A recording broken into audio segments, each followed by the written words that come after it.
자, 9번 문제 보시겠습니다. 자, bold colors and startling patterns 주어죠. 그리고 주어 뒤에 이제 주어를 꾸며주는 위치절이 완성해요. 여기까지.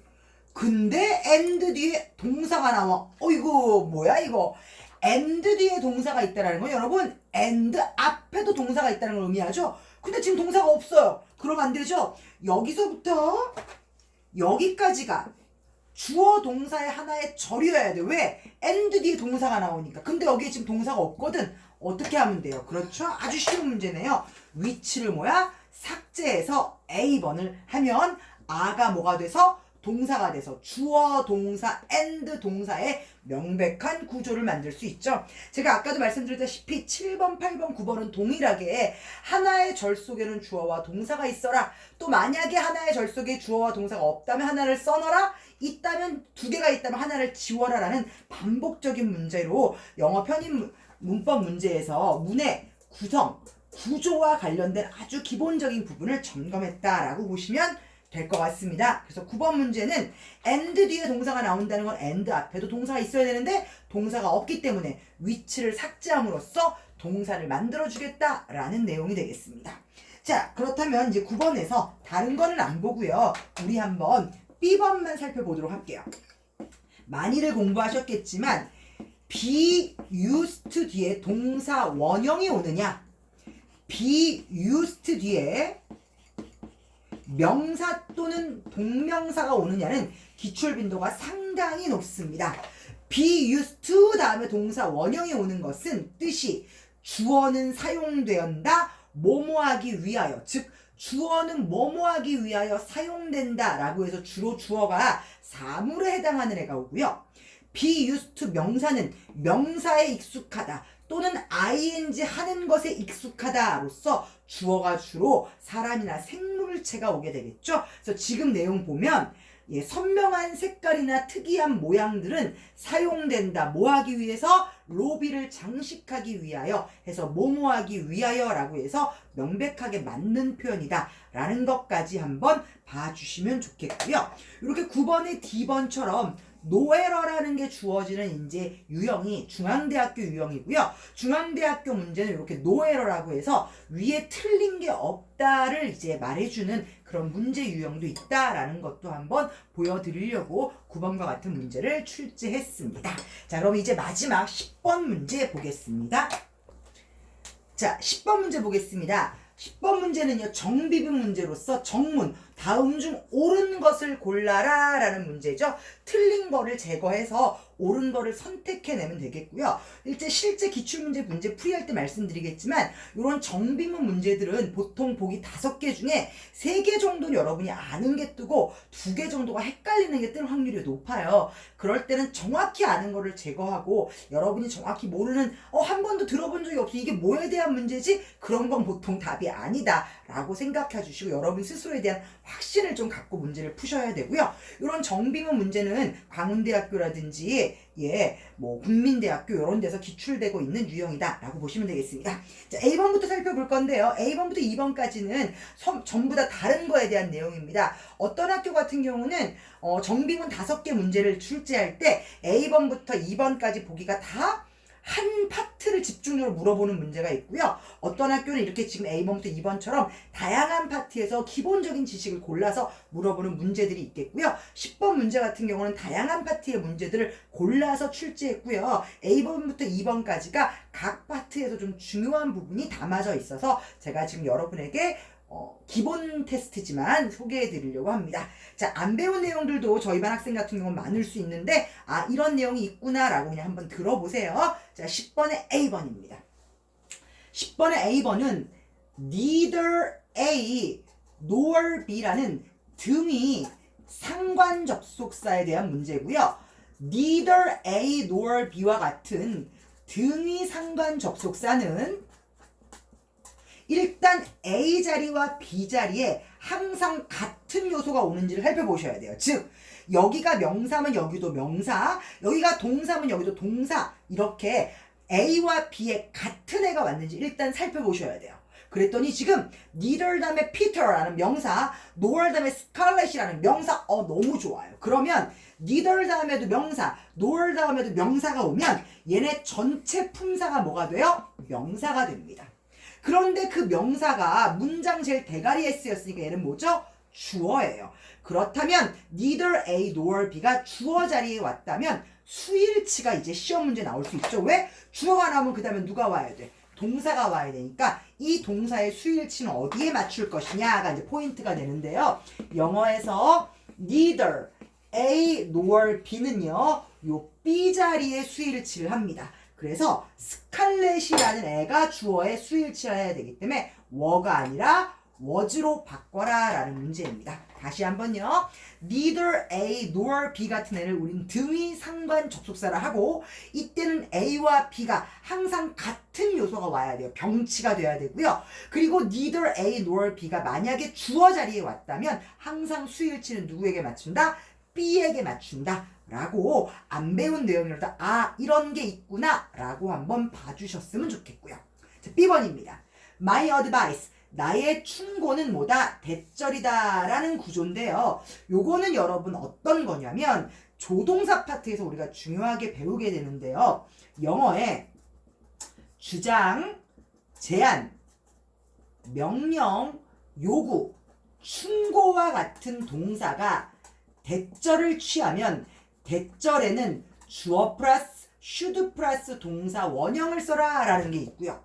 얘와 같이 영어에서 주장, 제안, 명령, 요구, 충고의 명사가 뒤에 동격의 대절을 취하면 대절엔 역시 주어 플러스 should 플러스 동사 원형을 써라 라는 공식을 배우게 됩니다. 자, 그 이유는 왜 그러냐면요. 한번 보세요. 자, I advise. 나는 뭐야? 충고해요. 뭐라고요? 대절이라고요. You should study every day 라고요. 그러면 나는 충고한다. 뭐라고? 대절이라고. 너 뭐 해야 된다? 공부 열심히 해야만 한다고 충고한다, 조언한다예요. 충고하나 조언은 그렇게 해야만 한다고 그 사람에게 의무사항을 말해주는 거죠. 그래서 advise라는 단어가 대절을 목적으로 취하면 대절에는 항상 should를 썼다가 should가 생략된 형태를 취하는 거예요. 충고나 조언은 제가 여러분에게 충고합니다. 그 얘기는 여러분한테 조언합니다. 그 얘기는 뭐냐면 여러분한테 공부 열심히 해야만 돼. 공부해야 돼. 라고 조언을 하는 거기 때문에 이런 동사들은 대절에 조동사 should를 썼다가 should를 생략하는 거죠. 주장도 마찬가지입니다. 나는 그녀가 일찍 일어나야만 한다고 주장을 해요. 그러면 거기에 should가 들어갔다 should가 생략되는 거죠. 그래서 요런 주장 동사, 제안하다 동사, 명령하다 동사, 요구, 충고 동사가 대절을 취하면 대절에는 주어 should 원형을 쓰고요. 똑같은 원리로 이러한 애가 동격의 대절을 취해도 마찬가지입니다. 볼까요? 여기에 만약에 advice란 단어가 있으면 자, 의사는요 조언을 했죠. 어떤 조언? 대절이라는 조언을 한 거죠. 즉 대절이 어드바이스의 내용이죠. 그러면 충고의 내용은 어떻다고요? 해야만 한다라는 그 사람의 의무를 밝혀주는 것이므로 이 자리에 should를 썼다가 should가 생략됩니다. 그러면 여러분이 요거를 알고 있다면 응용을 한번 해보세요. 주어가 있고 동사가 있고 보어가 있어요. 주어와 보어는 동격의 관계죠. 고로 이 구조를 배우지 않았어도 주장, 제안, 명령, 요구, 충고의 명사가 동격의 대절을 취하면 대절에 주어 플러스 should 플러스 원형을 쓴다 라는 걸 배운 사람은 요거에서 응용이 될 수 있죠. 왜? 이 어드바이스와 대절이 동격이라고요. 근데 주어와 보어도 뭐죠? 동격이에요. 그렇다면 이 구조를 배우지 않았어도 주장, 제안, 명령, 요구의 명사가 주어 자리에 쓰이고 보어 자리에 대절을 쓴다면 이 대절에도 조동사는 뭐야? should를 써야겠구나 라는 거 감 잡으실 수 있죠? 그리고 여러분 해석을 해보셔도 나의 충고는 너의 남편이 담배 피는 걸 빨리 그만둬야만 한다 라는 게 나의 충고다 이래야지 그만둘 것이다 이것은 충고다 말이 안 되는 거죠. 여러분 위를 썼을 땐 의미가 불충분합니다. 그래서 주장, 제안, 명령, 요구의 동사가 대절을 취하면 대절의 주도 원형이고 주장, 제안, 명령, 요구의 명사가 동격의 대절을 취하면 대절의 주어, should, 동사, 원형이듯이 주장, 제안, 명령, 요구의 명사가 주어 자리에 쓰이고 보어 자리에 대절을 써도 그 대절의 조동사는 뭐다? should다 라는 내용입니다.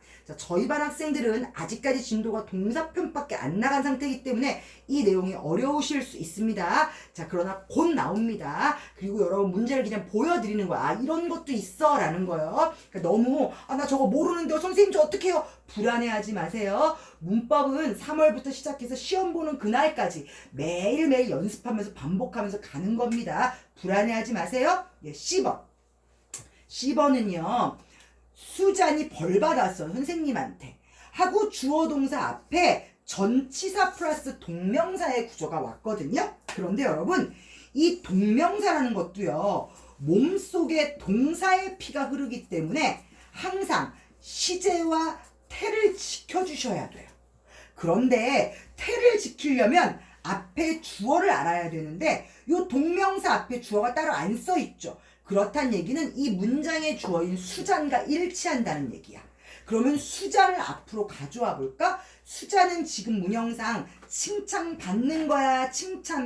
칭찬해주는 거야? 칭찬받는 거야? 어때? 수잔은 칭찬하는 사람이야? 칭찬받는 사람이야? 내용이 어때야 될 것 같아? 수잔은 뭐뭐 대신에 수잔은 벌 받았어. 수잔은 벌 받는 사람이야. 그럼 칭찬도 하는 게 아니라 칭찬을 받는 거겠지. 당연히 수잔은 지금 학생이잖아. 그치? 예. 그러니까 예, praising을 being praised라고 수동태로 쓰셔야 되고요. praise란 단어가 뒤에 목적어를 갖지 않죠. 뒤에 목적어를 갖지 않으면 당연히 수동형이 돼야 됩니다. 수자는 칭찬받는 대신 선생님한테 벌 받았다. 칭찬받지 않고 벌 받았다라는 얘기고요. 10번에서 여러분 핵심은 뭐냐면 동명사도 몸속에 뭐가 흐르기 때문에 동사의 피가 흐르기 때문에 뭐야? 태를 지켜야 한다 라는 얘기고요. 태를 지키기 위해서 능동인지 수동인지를 알아야 되는데 능동과 수동 문제를 풀 때 1번 해석. 수자를 앞으로 갖고 와서 수자는 칭찬받다. 왜? 이 문장상 수자는 지금 학생입니다. 고로 칭찬받다 해석으로 풀거나 또는 수동이냐 능동이냐 문제를 풀 때는 뒤에 목적어 있니? 능동, 없니? 수동으로 풀어도 좋기 때문에 being praised라고 해야 되겠고요. 자, 2번 먼저 볼게요. 2번. 조지는요, 지원자야. 어떤 지원자? 하고 캔디딧을 꾸며주는 자리에 대시 왔고요. 우리 이건 이미 다룬 거죠. 요 대신요, 캔디딧이라는 명사를 꾸며주는 형용사절의 대시고요. 형용사절의 대신 그 이름이 뭐라고? 관계 대명사야. 관계 대명사는 뒷문장이 뭐 해야 된다고요? 관계 대명사는 뒷문장이 뭐 해야 된다고요? 불완전. 그랬는데 지금 뒷문장을 보니까 나는 그를 찾고 있다 문장이 어때요? 완전하죠. 불완전해야 되는데 완전해. 어떻게 하면 된다고요? 그렇죠. 힘을 삭제하라 라고 이미 저희가 1회에서 문제를 풀었던 걸로 기억이 됩니다. 그렇다면 정답은 D번이라는 얘기거든요. 그러면 정답 D번에 대해서 한번 이게 뭐였는지 살펴보겠습니다. 역시 여러분 모르는 내용일 수 있습니다. 제가 설명만 드릴게요. 자, if를 쓰고 주어가 오고 요 자리에 should나 were to를 쓰는 애들이 있어요.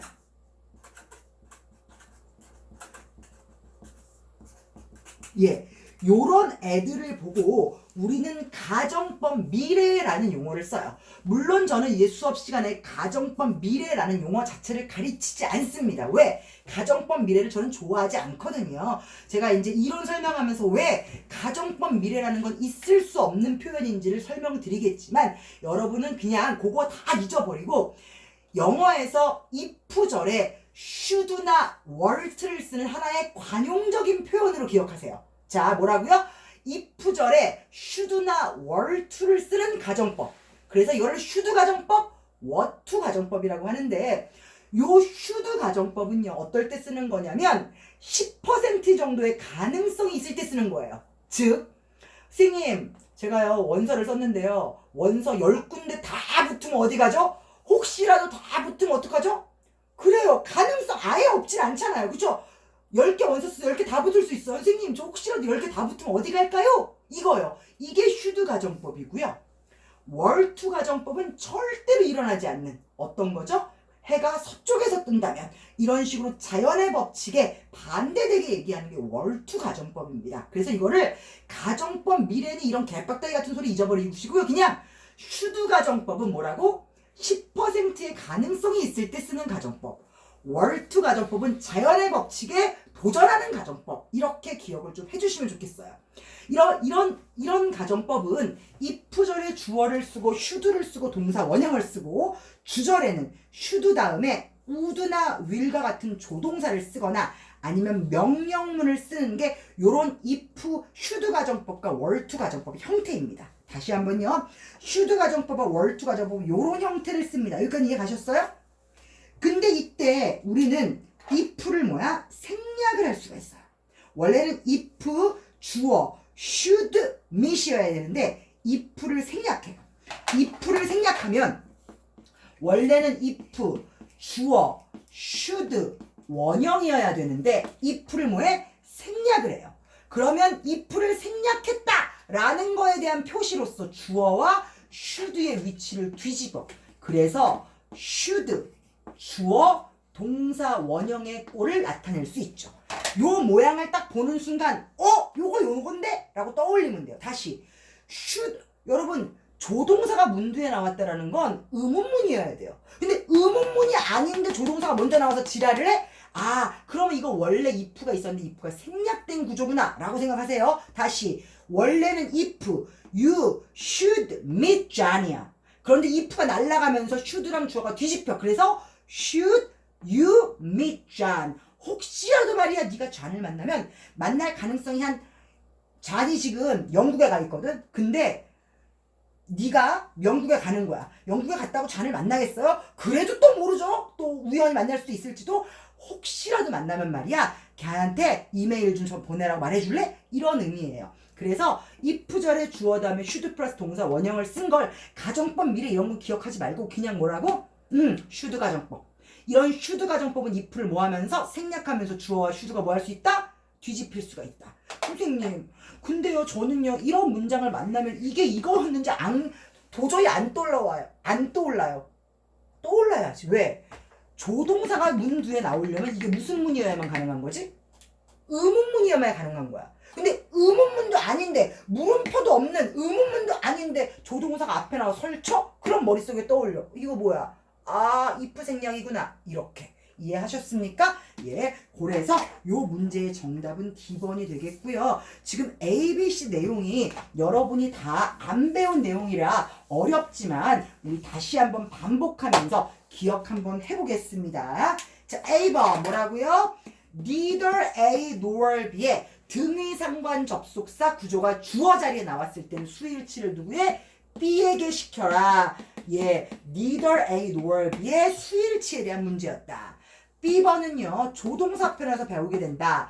주장, 제안, 명령, 요구에 명사가 대절을 취하면 대절에 주어 플러스 should를 쓰듯이 주장, 제안, 명령, 요구의 명사가 주어 자리에 오고 보어 자리에 대절을 써도 똑같은 법칙을 응용해라 라는 얘기고요. C번은 뭐냐? 동명사도 뭘 가져야 된다? 태를 갖는다. 능동이라면 ing고 수동이라면 being pp다. 지금 내용을 보니 수자는 칭찬을 하는 애가 아니라 칭찬을 받는 애이므로 수동을 써라. 선생님 저 그렇게 하기 싫어요. 그러면 뒤에 목적어 있음 능동 없으면 수동으로 해라 했고요. D번은 should 가정법에 해당하는 내용이었고 2번은 뭐였죠? 관계대명사 that 뒤에 문장은 늘 뭐해라? 불완전해라. 불완전한 구조를 만들기 위해서 발버둥을 쳐라 라는 얘기였습니다. 요렇게 10번의 A번부터 D번까지 5개 문항이 전부 다 다른 파트에서 출제돼서 여러분은 지금 5단원을 배운 듯한 느낌으로 머리가 뽀개질 거라고 예상을 합니다. 그래도 이런 게 있었구나. 이런 게 각 파트별로 중요한 거였구나 라고 그냥 쉬어가는 듯이 쉬어갈 수가 없죠. 지금 내용이 많아서 그래도 쉬어가는 듯이 이런 게 있었어 한번 들어본 건 나중에 확실히 잔상이 많이 남으니까 그랬구나 라고 생각해 주시면 될 것 같습니다. 자, 오늘 수업 여기까지 하고 다음 테스트 3에서 만나요.